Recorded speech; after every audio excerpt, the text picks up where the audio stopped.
Pita Kuning tujuannya untuk berdiri gitu ya adalah ingin mensejahterakan keluarga anak dengan kanker. Jadi memang terutama dari keluarga prasejahtera gitu ya. Jadi memang anak-anak sejauh ini yang kami bantu di Pita Kuning adalah anak-anak dengan kanker yang berasal dari keluarga prasejahtera. Pelayanan yang diberikan Pita Kuning tidak pernah berhenti, pendampingan yang diberikan juga tidak pernah berhenti. Maka dari itu dukungan yang dibutuhkan dari Pita Kuning juga nggak pernah berhenti gitu dari masyarakat dalam bentuk apapun. Lebih baik dihindari kalimat-kalimat seperti itu. Yang bisa kita lakukan adalah sebetulnya cukup mendengarkan aja gitu, dan akhirnya membuat mereka merasa kita ada buat mereka.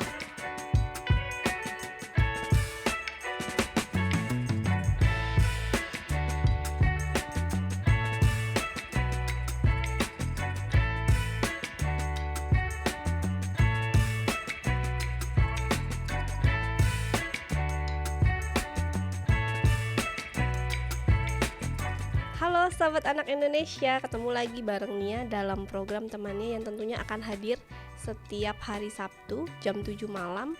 Jangan lupa untuk like, comment, share, dan subscribe hanya di Aris Merdeka Official. Nah sahabat anak Indonesia, kita kali ini akan ngobrol bareng salah satu narasumber yang peduli akan kesehatan. Kira-kira kesehatan apa, terus juga lembaganya dari mana, dengan kayak siapa. Di depannya sudah ada yang cantik, kakak-kakak pakai baju kuning. Nah kira-kira dari mana nih? Halo kak, perkenalan diri. Halo, aku Nisa dari Yayasan Pita Kuning Anak Indonesia.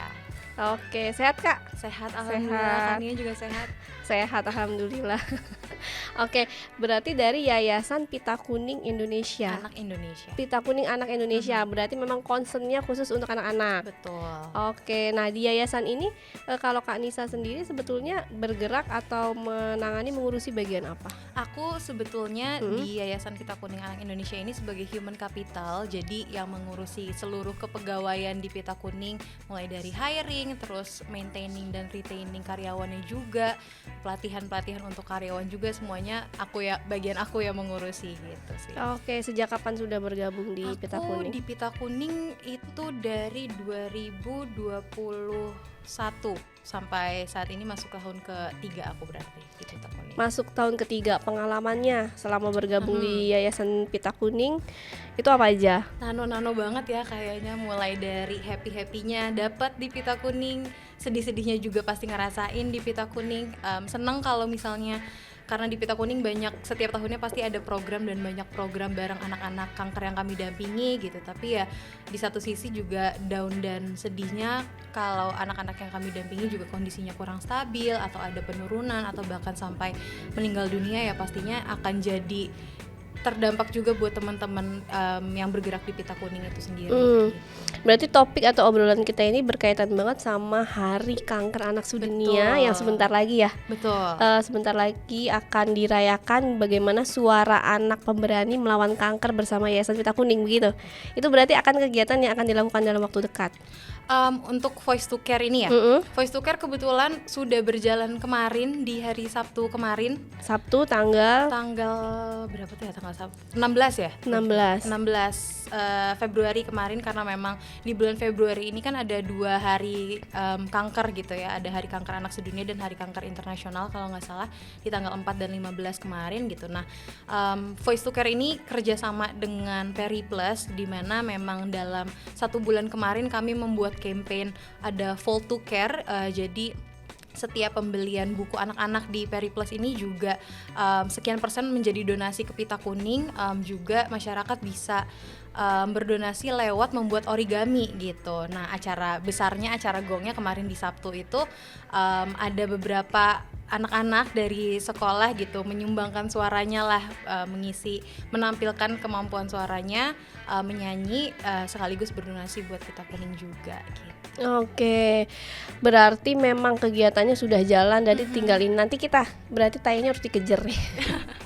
Tayangnya harus dikejar karena memang berkaitan dengan agenda atau kegiatan perayaan dari kanker anak sedunia ya kak ya.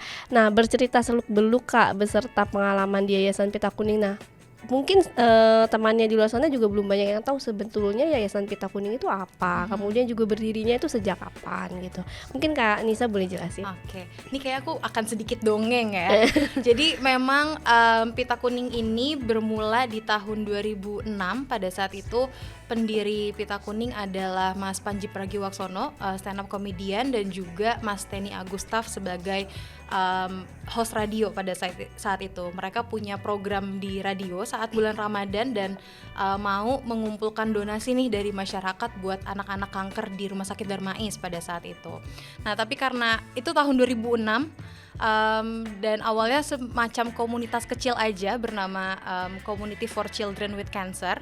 Terus karena saking banyaknya antusias masyarakat untuk membantu anak-anak dengan kanker juga di Indonesia gitu ya, dan gak hanya di Rumah Sakit Darmais aja, akhirnya diresmikanlah sebagai sebuah yayasan. Jadi di tahun 2007 itu Yayasan Pita Kuning Anak Indonesia diresmikan menjadi sebuah yayasan, lembaga yang official lah gitu.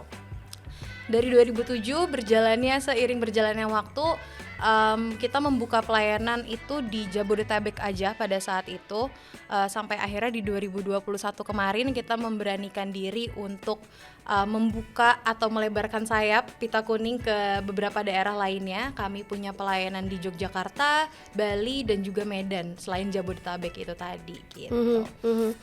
Menarik sekali. Dan kalangan yang bisa, misalnya anak-anak yang bisa dibantu oleh Pita Kuning itu apakah ada syarat tertentu atau gimana? Iya, karena memang sebetulnya Pita Kuning tujuannya untuk berdiri gitu ya adalah ingin mensejahterakan keluarga anak dengan kanker. Jadi memang terutama dari keluarga prasejahtera gitu ya. Jadi memang anak-anak sejauh ini yang kami bantu di Pita Kuning adalah anak-anak dengan kanker yang berasal dari keluarga prasejahtera gitu.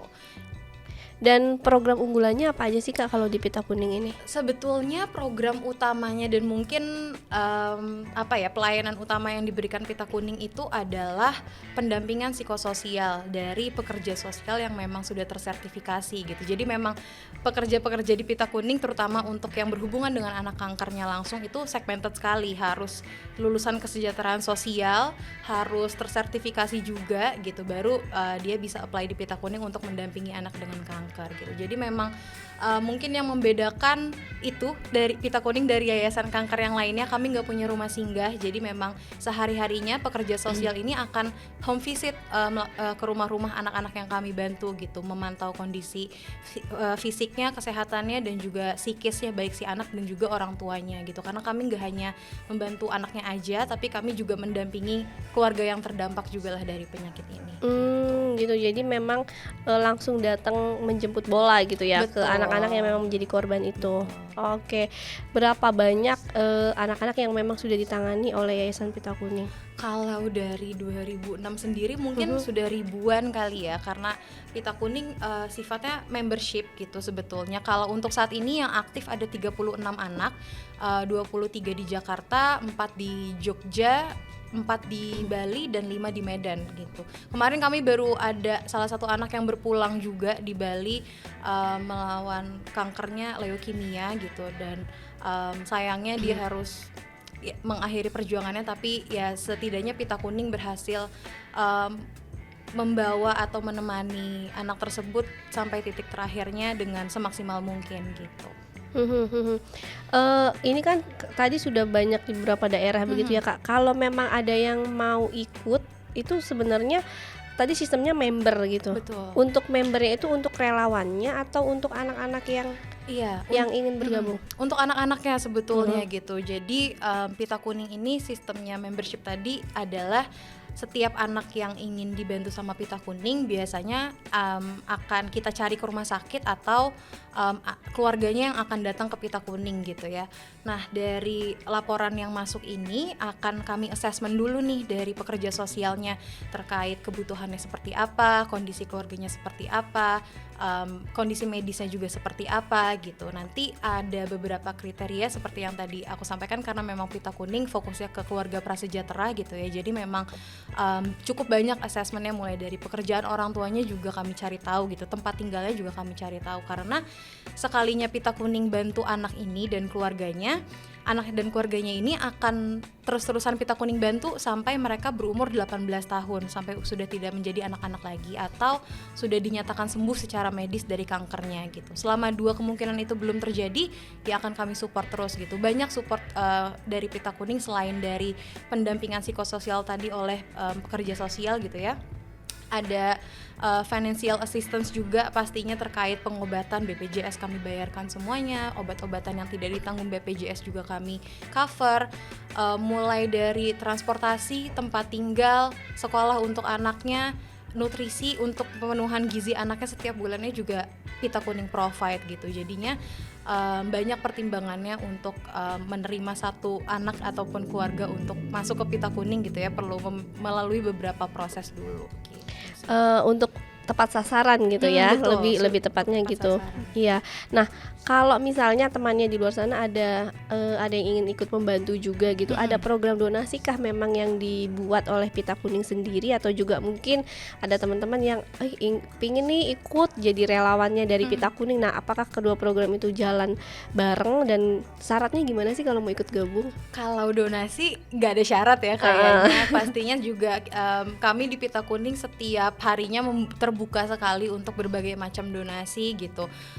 Biasanya juga kami bahkan di kantor ada yang donasi rumah sakit, donasi kasur rumah sakit, sampai sekarang nggak tahu mau diapain karena belum dibutuhkan juga. Jadi memang biasanya kalau mau donasi bentuknya bareng harus konfirmasi dulu ke Pita Kuning gitu. Tapi selama bentuknya dalam bentuk cash atau uang gitu, silakan aja buka website Pita Kuning, pitakuning.or.id, atau mungkin ke sosial medianya Pita Kuning, bisa tanya-tanya di sana. Kami sangat terbuka gitu, dan masyarakat yang berdonasi pun juga bisa lihat aktivitas Pita Kuning itu ngapain aja sehari-harinya, setiap bulannya seperti apa. Jadi kami juga cukup terbuka lah dengan uang donasi yang digunakan di Pita Kuning gitu.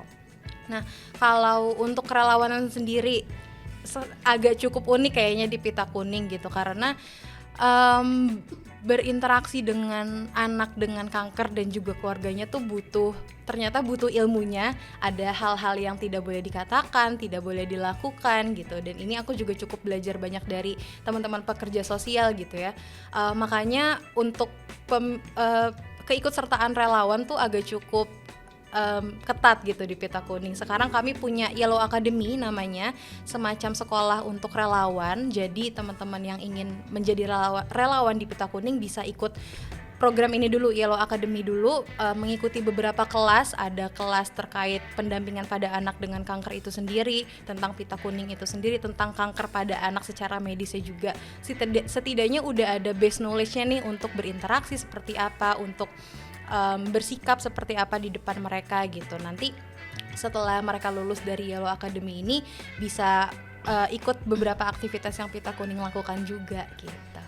Oke, artinya nggak sembarangan relawan. Betul, yang bisa gabung itu memang harus ada training atau sekolahnya dulu ya. Betul. Karena memang yang ditangani atau yang dipegang nanti adalah anak-anak yang memang butuh penanganan yang serius gitu. Nggak hanya anak tapi juga keluarganya juga. Betul. Nah, untuk memperingati Hari Kanker Anak Sedunia yang tadi sebelumnya sudah kita bahas nih Kak, dan juga hari kanker ini kan tadi Kakak bilang udah di bulan Februari ya dirayakan gitu.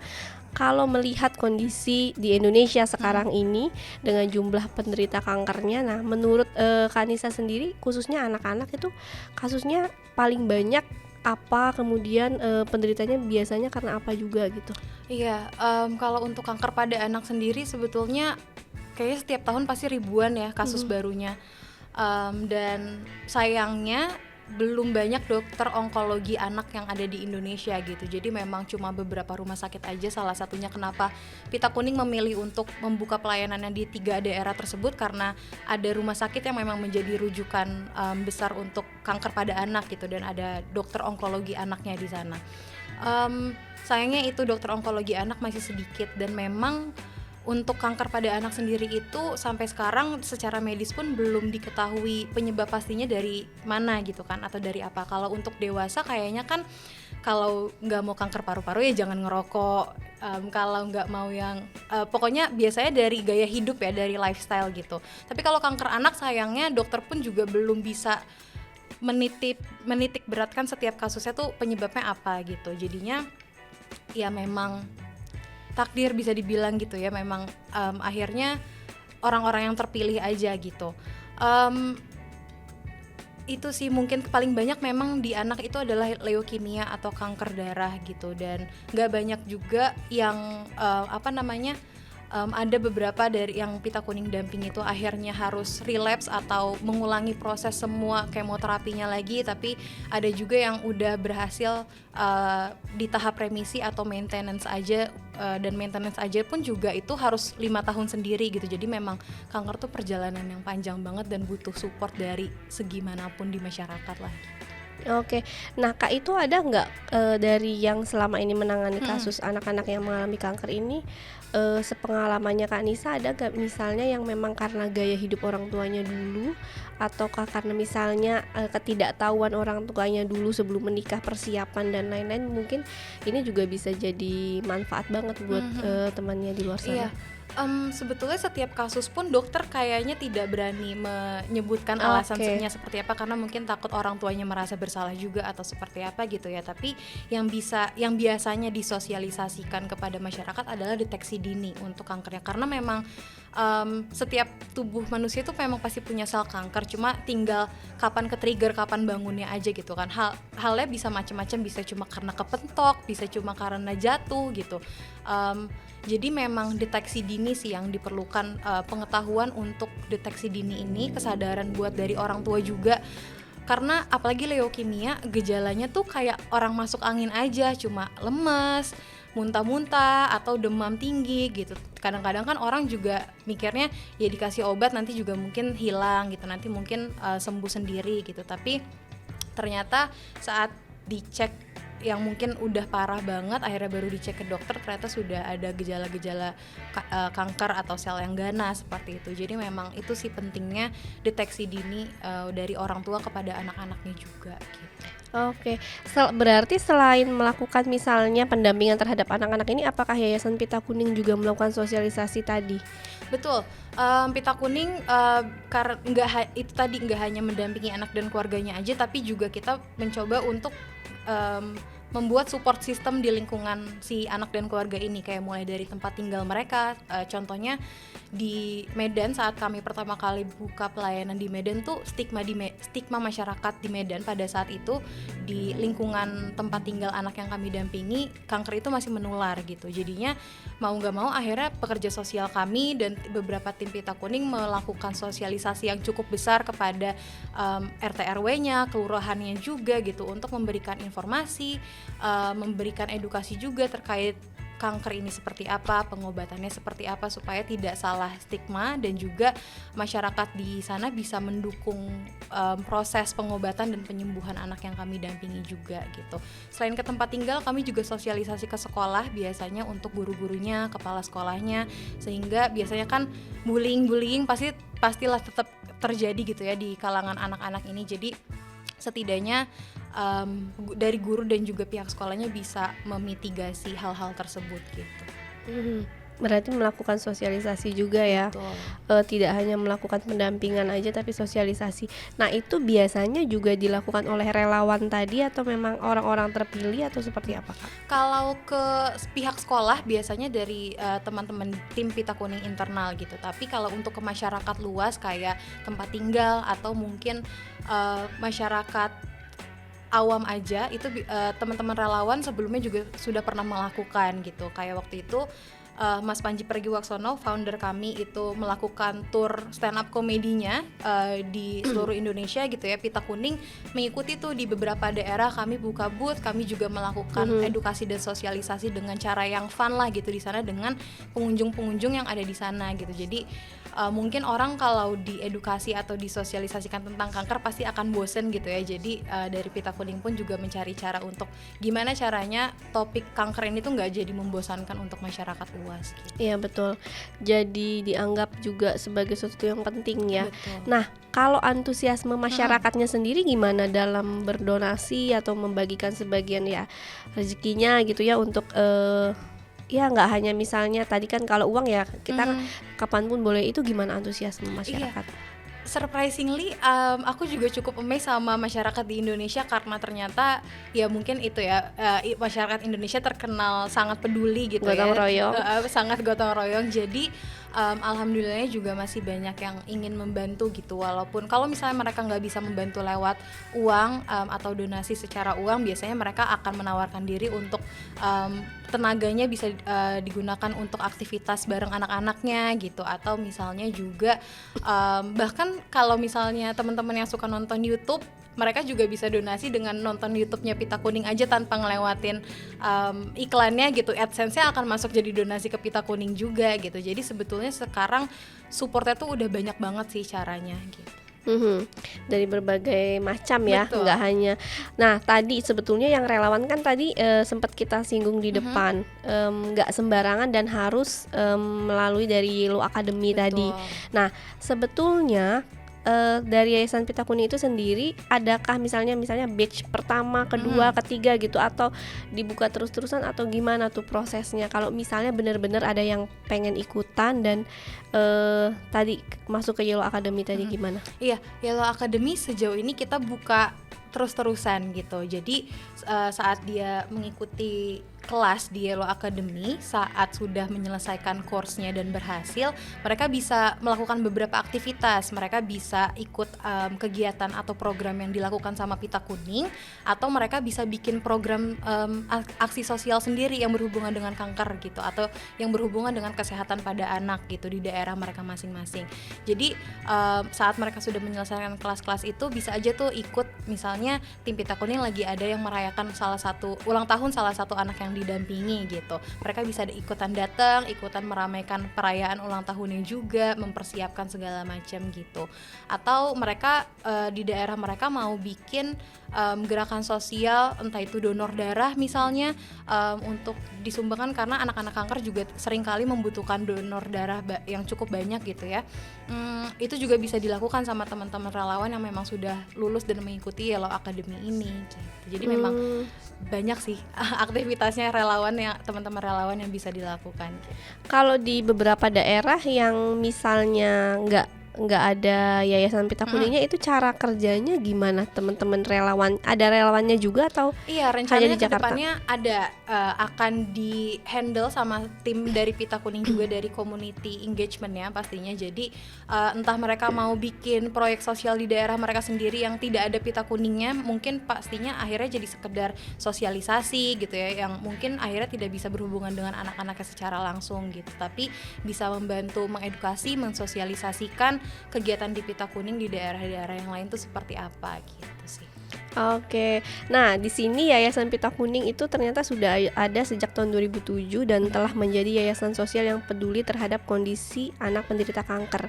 Terakhir melalui website yayasannya ada achievement.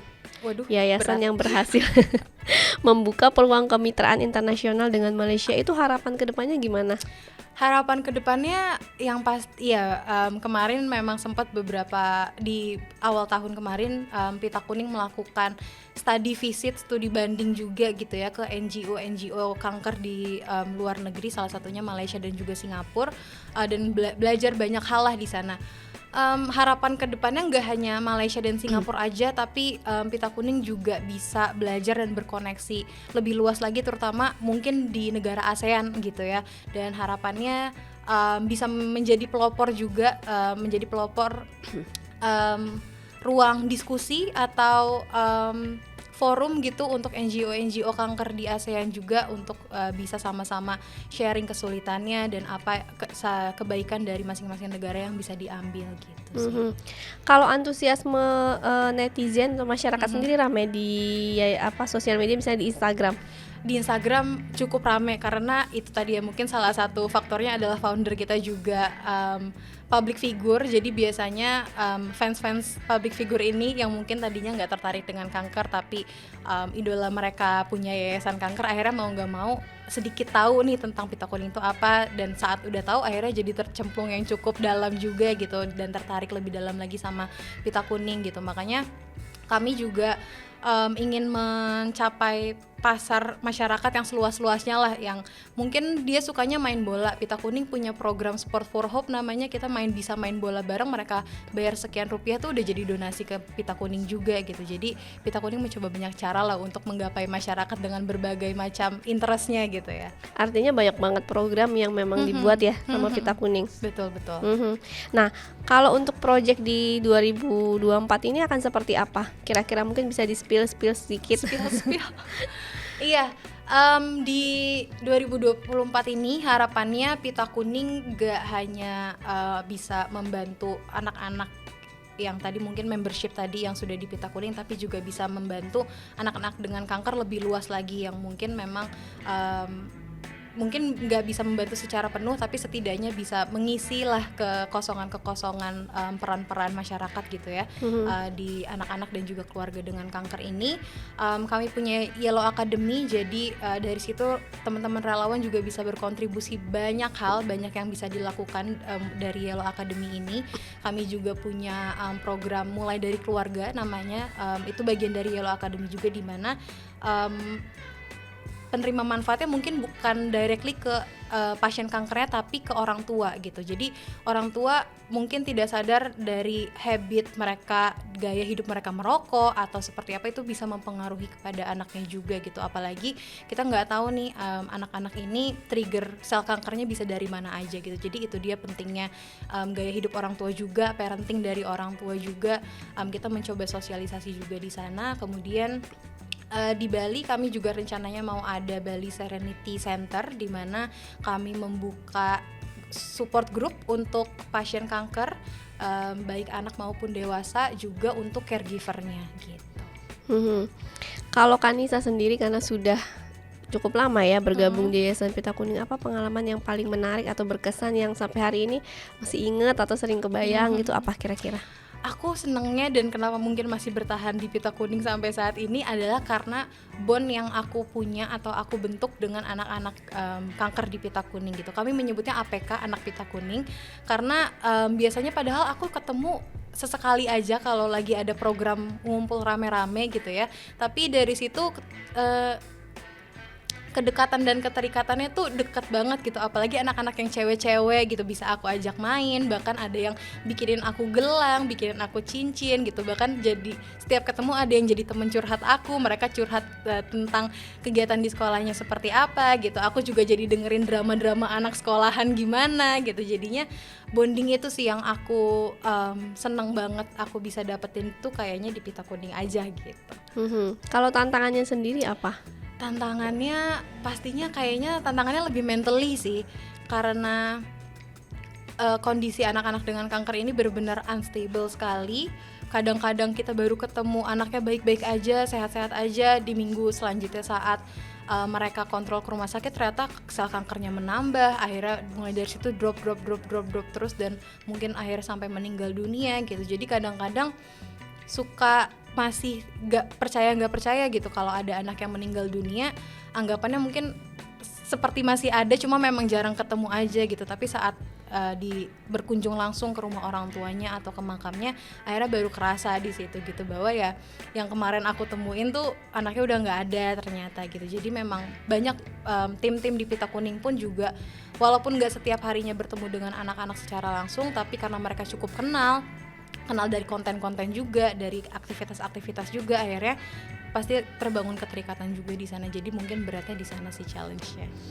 Apalagi mendampinginya dari mulai mereka harus bahkan kita punya anak yang dari umur 8 bulan udah dibantu sama Pita Kuning, sampai sekarang dia umur 3 tahun udah bisa lari-larian, bisa ngomel-ngomel gitu. Jadi kita ngelihat banget perkembangan anak ini tuh seperti apa gitu. Nah, itu apa yang terjadi, yang dirasain dalam hati? Kayak ngurus anak sendiri gak sih? Akhirnya ya bangga ya, pastinya ada rasa bangga, tapi at the same time pasti khawatir itu juga akan selalu ada gitu di dalam hati. Jadi setiap pekerja sosialnya update terkait kondisi anak-anaknya seperti apa, ya kita cuma bisa bantu doa gitu. Bahkan kayaknya ngomong untuk semangat ya, itu tuh mungkin bagi mereka juga udah ya emang gue sekarang lagi semangat gitu, mau gimana lagi gitu. Tapi yang bisa kita berikan ya apapun lah yang mereka butuhkan untuk support gitu, entah itu waktu kita, tenaga kita, mereka butuh happy jalan-jalan, ayo kita ajak jalan-jalan, setidaknya kita mengantarkan mereka ke hidup yang lebih bermartabat lah. Kata-kata apa sih Kak mungkin yang paling tepat atau sederhana yang mungkin bisa diterapkan temannya di luar sana, mungkin yang keluarganya juga mengalami kanker atau sakit apa, tapi mungkin tadi yang Kanisa bilang ya, dengan bilang semangat dan lain-lain, kayaknya mereka bertahan udah lebih dari itu. Apa yang tepat atau yang cocok bisa mereka sampaikan kepada orang sekitarnya untuk menguatkan ya? Iya, sebetulnya bahkan kita bilang ke mereka untuk cepat sembuh ya aja tuh kurang etis untuk pasien kanker dan juga keluarganya. Nah karena itu kita kan ternyata nggak tahu nih. Karena kita nggak tahu kan sebetulnya mereka kapan akan sembuhnya gitu. Jadi lebih baik dihindari kalimat-kalimat seperti itu. Yang bisa kita lakukan adalah sebetulnya cukup mendengarkan aja gitu, dan akhirnya membuat mereka merasa kita ada buat mereka gitu. Cukup mendengarkan, jadi jangan pernah bilang cepat sembuh ya, semangat ya, itu justru kata-katanya memang harus dihindari. Iya betul. Biasanya kalau ketemu ya sudah kayak hari ini gimana gitu, lebih jadi gitu kayak aja memperlakukan mereka sebagai manusia biasa aja sebetulnya, karena kadang-kadang mereka juga udah merasa minder sendiri kalau mereka sakit gitu ya. Jadi akhirnya tim di Pita Kuning pun ya walaupun kita tahu mereka sakit dan ada hal-hal yang mereka tidak boleh lakukan dan dibatasi, tapi selebihnya kita memperlakukan mereka sebagai anak-anak aja gitu. Kita ajak main, jalan-jalan gitu, walaupun akhirnya ada hal-hal yang dibatasi kayak pasti nggak boleh kecapean, akhirnya waktunya juga nggak bisa terlalu lama gitu, untuk perjalanan pun juga mereka nggak bisa terlalu lama gitu. Lebih membahas kepada di luar dari sakitnya ya. Iya, itu etikanya yang ketika berhadapan sama teman-teman atau adik-adik yang sedang mengalami sakit kanker ini. Iya. Oke, berarti memang sangat hati-hati. Iya. Kan kebanyakan dari kita nggak paham atau temennya juga nggak paham gitu kan. Kalau jenguk misalnya cepat sembuh ya, semangat ya, kamu pasti bisa loh. Ternyata itu nggak boleh dilakukan. Iya, tidak disarankan. Tidak disarankan gitu ya. Nah Kak, kalau misalnya ada temannya di luar sana yang ingin berdonasi atau ingin bergabung di dalam kerelawanan dari Yayasan Pita Kuning, itu mungkin boleh di kemana, terus share kemana juga, atau naruh hubungnya kemana? Oke. Kalau Pita Kuning bisa cek aja website Pita Kuning, pitakuning.or.id. Di situ sebetulnya udah lengkap sih. Di situ ada terkait program Yellow Academy juga. Kalian juga bisa langsung donasi di sana, atau bisa ke sosial medianya Pita Kuning di Instagram Pita_Kuning. Dan di yang di X atau YouTube itu Pita Kuning biasa gitu. Jadi bisa dicari tahu tentang sosial medianya Pita Kuning juga. Mau tanya-tanya di sana juga bisa. Buat anak atau keluarga yang memiliki anak dengan kanker juga mungkin mau tanya-tanya bantuan seperti apa yang dilakukan Pita Kuning, juga bisa tanya-tanya melalui care line, ada nomor care line-nya juga, tapi mungkin nanti ditampilkan aja, aku tidak hafal. Dan juga atau mungkin bisa lewat sosial medianya Pita Kuning juga gitu. Oke, harapannya ke depan Kanisa sama tim Pita Kuning terhadap masyarakat atau temannya di luar sana apa kira-kira? Harapannya adalah masyarakat lebih mungkin lebih tergerak hatinya untuk membantu anak-anak dengan kanker, karena apapun isu yang terjadi di Indonesia dan kapanpun, anak-anak ini tetap punya penyakit kanker dan tetap harus menjalankan pengobatannya gitu. Jadi pelayanan yang diberikan Pita Kuning tidak pernah berhenti, pendampingan yang diberikan juga tidak pernah berhenti. Maka dari itu dukungan yang dibutuhkan dari Pita Kuning juga nggak pernah berhenti gitu dari masyarakat dalam bentuk apapun gitu. Jadi harapannya mungkin itu, dan semoga juga Pita Kuning bisa bantu mengedukasi dan mensosialisasikan tentang kanker pada anak ini lebih lagi ke masyarakat yang lebih luas lagi, dan mungkin ke seluruh Indonesia, nggak hanya kota-kota yang ada Pita Kuningnya aja gitu ya. Jadi harapannya masyarakat pun juga lebih aware dan sadar terkait kanker pada anak itu sendiri sih. Siap. Kanisa terima kasih banyak untuk Makasih sharing-sharingnya banyak, hari Ania. ini. Sama-sama. Nanti kita kapan-kapan ngobrol lagi. Oh ya, di Pita Kuning suka live Instagram juga kah? Suka bisa live Instagram, nggak suka sih, cuma nggak Oh, jarang edukasi sih. di live Instagram juga. Edukasi di live Instagram pernah beberapa kali, biasanya paling kerjasama juga edukasinya gitu, tapi lebih sering memang kita edukasinya biasanya by offline gitu, sosialisasinya langsung gitu.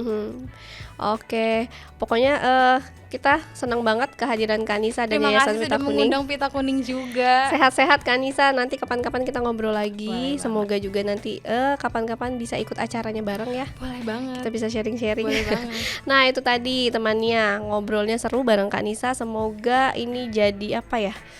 Membuka wawasan kita juga bahwa ternyata masih banyak anak-anak di lingkungan kita yang sebetulnya mereka punya sakit kanker yang mungkin dari kita nggak apa ya, belum paham. Oh, itu ternyata tadi bahkan Kanisa bilang di beberapa daerah ada yang bilang itu penyakit menular, padahal enggak gitu. Nah, itu sesuatu yang memang perlu kita ketahui bersama. Itu sakit yang cukup serius dan harus jadi perhatian kita bersama. Buat temannya di luar sana yang memang pengen concern ikut bantu, boleh nanti ikut di dalam Yellow Academy-nya di Instagram. Nanti akan kita masukkan listnya di sini juga. Kemudian kalau mau ikut donasi juga bisa.